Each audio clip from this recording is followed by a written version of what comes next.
You're in the supermarket. Your child says, I want a chocolate. And you're really, stressed out. You have to finish your shopping. But you remember all the gentle parenting people out there in social media, and you're like, no, I'm going to try.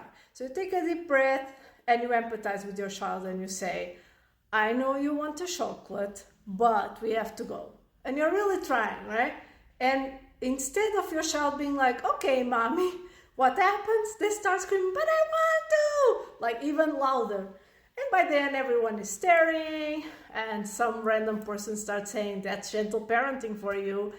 And you are like, oh my God, and you get so angry until like, I even tried and it didn't work. So you're like, if it doesn't work the nice way, I'm going to do it the hard way. So you grab your child's arms and you said, I said no, and you get the hell out of there. And then in the car on the way home, your child is crying and being like, Mom, you're mean, you're so mean. And suddenly, slowly on the way home, your anger starts turning into guilt. And you're like, yeah, maybe I overreacted, I don't want to be like this, I really try, but it just doesn't work.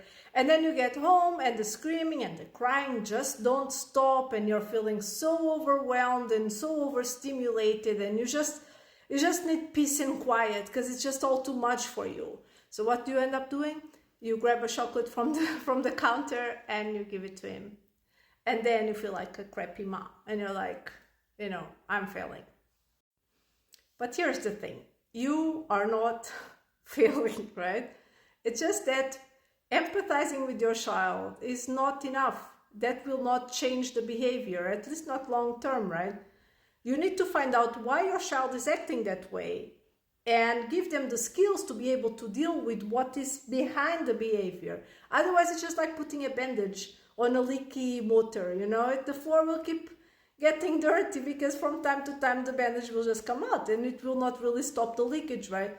You need to give your child the tools they need to be able to address whatever is happening, whatever is causing the behavior, so that next time they are feeling, wanting, needing whatever it is that caused the behavior in the first place, they know how to address it differently and they are able to do so.